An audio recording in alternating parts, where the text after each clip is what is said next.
Assalamualaikum warahmatullahi wabarakatuh. Welcome back to my YouTube channel Nila Forensic English Family. Kita kembali lagi ke perkuliahan forensik. Hari ini judulnya adalah Perkenalan Psikologi Forensik. Jadi psikologi forensik adalah penelitian dan teori psikologi yang berkaitan dengan efek-efek dari faktor kognitif, afektif, dan perilaku terhadap proses hukum. Beberapa akibat kehilapan yang mempengaruhi bidang hukum bisa mengakibatkan penilaian bias, ketergantungan pada stereotipe, ingatan yang keliru, dan keputusan yang salah atau tidak adil. Sebenarnya psikologi forensik ini biasanya yang mempelajarinya atau yang lebih memperdalamnya bukan dokter umum ya atau dokter patologi forensik, tetapi lebih ke psikiater atau psikolog. Karena adanya keterkaitan antara psikologi dan hukum, maka psikolog sering diminta bantuannya sebagai saksi ahli dan konsultan di ruang sidang. Jadi kita tadi sudah singgung bahwa ini adalah perannya psikolog, bukan patologi forensik. Aspek penting dari psikologi forensik yaitu kemampuannya untuk mengetes di pengadilan, reformulasi penemuan psikologi ke dalam bahasa legal dalam pengadilan, menyediakan informasi kepada personil legal sehingga dapat dimengerti. Maka dari itu ahli psikologi forensik harus dapat menerjemahkan informasi psikologis ke dalam kerangka legal. Tantangan bagi seorang ilmuwan psikologi forensik adalah benturan kajian antara ilmu hukum yang sangat advokatif dan ilmu psikologi yang sangat objektif yang akan menjadi sebuah pelangi ilmu pengetahuan jika ilmuwan itu serius dan cermat dalam melakukan kombinasi dua kajian itu.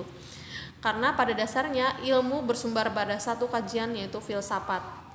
Tugas seorang praktisi atau profesi psikologi forensik tidak hanya membantu dalam proses hukum sebagai saksi ahli di persidangan, namun seorang profesi juga harus mampu memberikan asesmen dan rehabilitasi atau penyembuhan sehingga pelaku kejahatan mampu dan bisa diterima sebagai anggota masyarakat dan tentunya tidak akan mengulangi perbuatannya. Dalam hal ini kita sebut sembuh ya.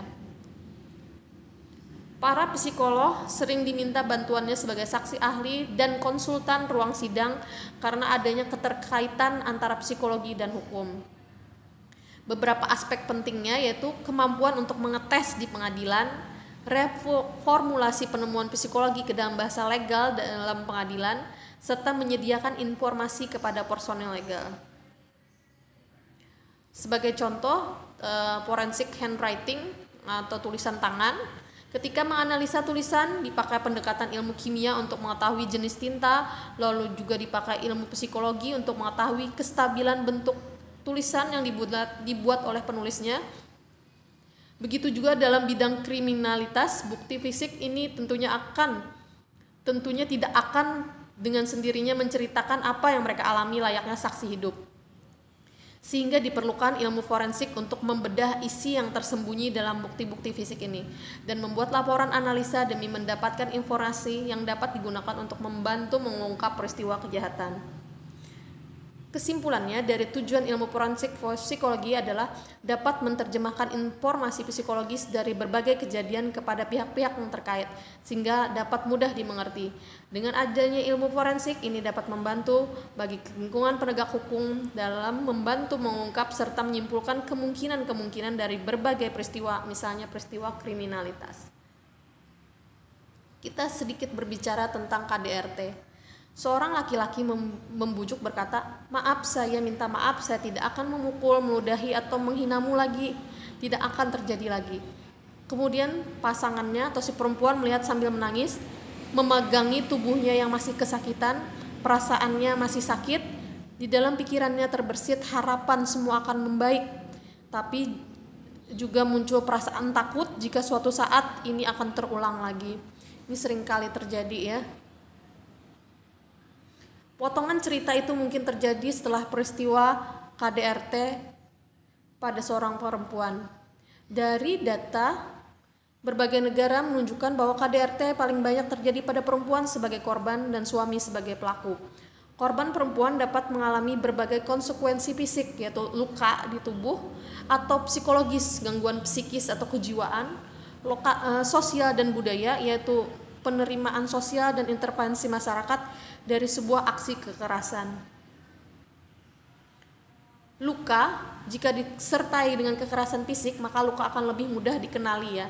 Itu kalau ada kekerasan fisik, sehingga ada cirinya, ada lebih bekasnya ya, dari luar kelihatan. Namun ada juga luka yang tidak dapat dilihat oleh mata, yaitu luka emosi ya.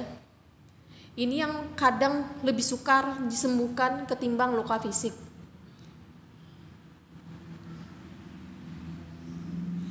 Contoh perilaku kekerasan kejiwaan atau psikologis yang sering dilakukan oleh seorang pelaku kekerasan dalam hubungan intim. Menghina menggunakan nama panggilan yang merendahkan harga diri seperti bodoh, murahan, pelacur, dan sebagainya. Perilaku cemburu berat atau posesif dan terus-menerus menuduh korban selingkuh atau tidak setia, padahal mungkin dia sendiri yang tidak setia ya. Menghalangi bekerja atau sekolah, menghambat karir dan karya prestasi, meludahi, intimidasi, dan mengancam dengan kekerasan atau ancaman meninggalkan atau cerai ya. Merusak barang pribadi korban, menyangkal telah melakukan kekerasan dan menyangkal luka pada korban, menyalahkan korban yang telah memprovokasi munculnya perilaku kekerasan, atau menyatakan korban layak diperlakukan kasar, berusaha merusak atau menghambat hubungan korban dengan keluarga atau dengan teman-temannya, kemudian mengontrol pengeluaran keuangan, memaksakan perilaku seksual walaupun korban tidak menginginkannya, mudah marah dan agresif jika sedang menggunakan alkohol dan narkoba. Kekerasan psikologis dilakukan untuk merendahkan harkat dan martabat serta meruntuhkan harga diri korban. Pelaku mempertahankan kontrol untuk terus melakukan kekerasan dengan cara membuat korban berpikir bahwa dirinya rendah, tidak berdaya. Korban juga akan dikondisikan dalam isolasi agak jauh dari dukungan sosial orang-orang terdekatnya. Monitor dan kontrol perilaku berlebihan dilakukan pelaku dengan motif membuat korban menuruti semua kehendak pelaku. Tekanan menggunakan kekerasan maupun ancaman penelantaran akan dilakukan pelaku agar korban berpikir bahwa tidak ada jalan keluar dari masalahnya. Kemudian si korban berpikir, mengapa pria mampu melakukan KDRT terhadap istri pendamping hidupnya, ibu dari anak-anaknya? Di dalam pemikirannya, korban terdapat kesalahan berpikir. Pelaku seringkali meyakini bahwa mereka memiliki hak untuk berperilaku dengan cara apapun sebagai kepala keluarga, kepala rumah tangga. Ia merasa harus kuat, berkuasa, mengambil semua keputusan, berhak menuntut kepatuhan dari pasangannya. Jika terjadi ketidakpatuhan, maka pelaku merasa berhak memberikan hukuman dan peringatan keras pada korban. Korban berpikir di saat orang-orang di sekitar mulai mencurigai kejadian KDRT, maka pelaku dengan alasan mengenai kekerasan yang dilakukan seperti menyalahkan karena dia mabuk atau stres karena pekerjaan, ini pembenaran ya. Pelaku dapat mengaku kehilangan kontrol ketika sedang marah kepada istrinya, tetapi mampu mengontrol kemarahan ketika dengan orang lain. Jadi menyalahkan istrinya ya. Kekerasan hanya terjadi jika ada provokasi istrinya. Jika cara pandang seperti ini dikemukakan di dalam persepsi yang dilakukan pelaku, maka korban dilihat sebagai makhluk yang lebih rendah, yang harus dimiliki dan dikuasai, sehingga pelaku tidak merasa perlu memberikan perhatian, penghargaan, atau penghormatan atas kebutuhan emosi si korban. Kenapa sih perempuan memilih bertahan? Sama dengan pelaku, terdapat kesalahan berpikir pada korban. Dalam persepsinya, korban memiliki cara pandang negatif atas dirinya. Internalisasi nilai negatif ini berkembang dari hasil interaksi dengan pelaku. Jadi ini ada intimidasi ya, psikologis, sehingga segala kekerasan yang telah dilakukan pelaku pada dirinya membuat korban percaya bahwa dirinya memang pantas diperlakukan seperti itu. Korban berpikir bahwa dirinya pantas tadi ya, karena salah dia sendiri.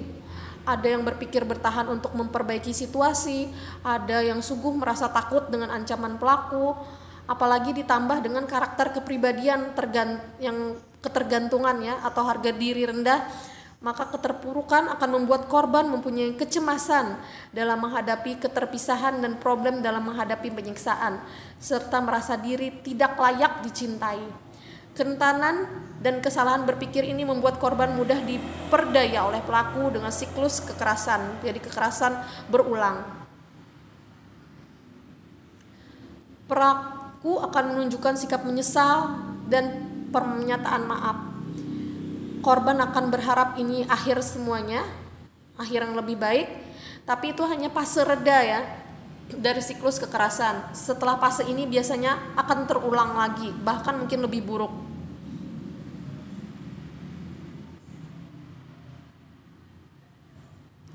Dalam kerentanannya, korban akan meminimalisir persoalan dan berusaha berubah atau mengendalikan keadaan agar pelaku tidak lagi marah. Tapi tetap saja ya hal ini terjadi.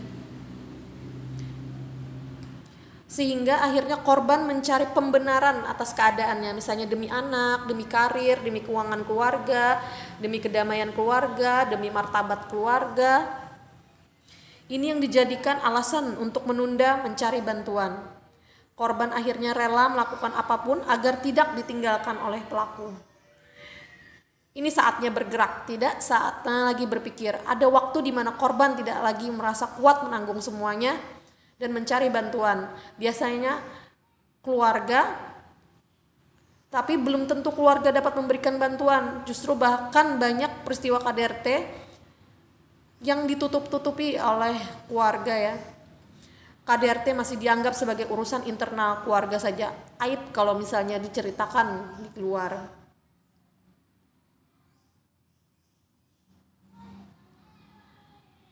Apalagi keungkapan pelaku yang cukup meyakinkan keluarga kadang.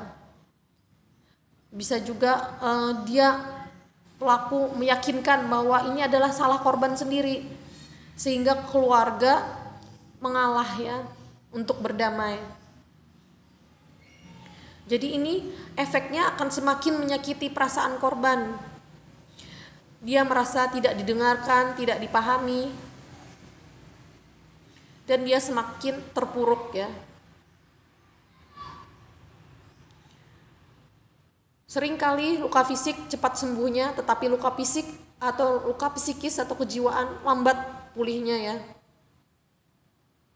Seperti trauma, depresi, kecemasan, marah, agresi, sensitif terhadap penolakan, merasa diabaikan, gangguan tidur, mimpi buruk, ketidakmampuan menjalin relasi sosial dan bekerja, sampai ke penyalahgunaan obat-obat terlarang, bahkan sampai ke keputusan untuk bunuh diri ya.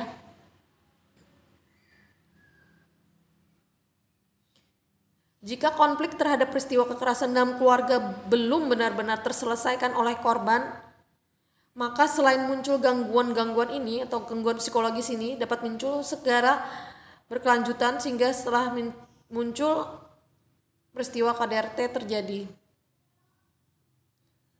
Jadi ini gangguan ini bahkan kalau KDRT-nya pun berhenti, gangguan-gangguan psikis ini masih dirasakan oleh si korban.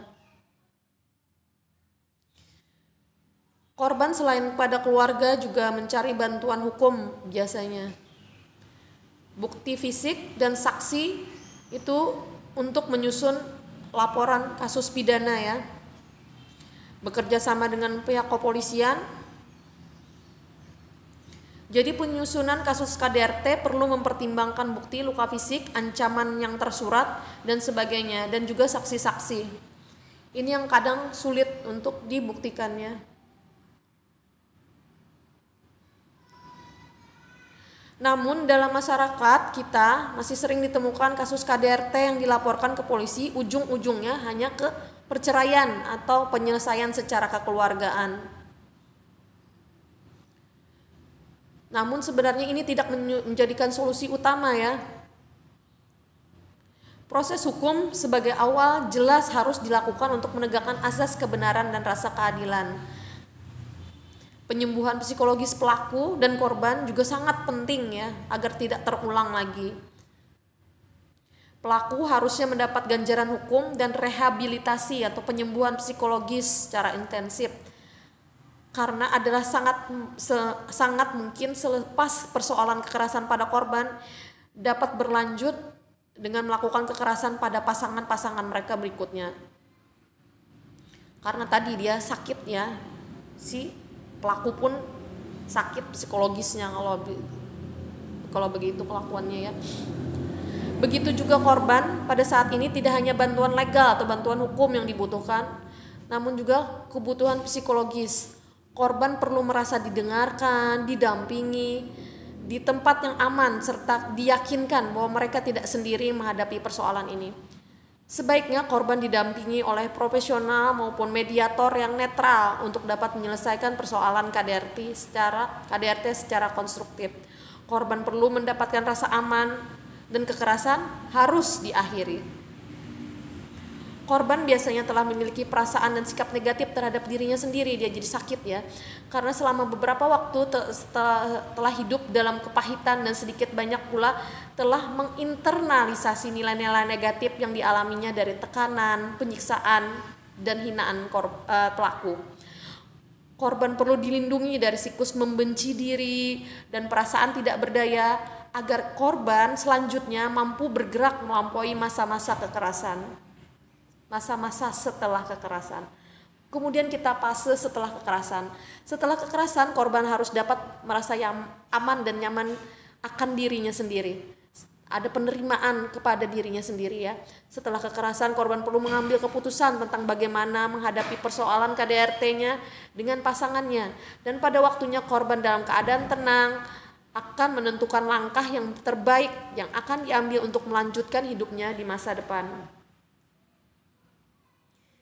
Demikian perkuliahan kita tentang psikologi forensik. Semoga bermanfaat. Mohon bantuannya untuk mensubscribe, men-share, dan like. Assalamualaikum warahmatullahi wabarakatuh.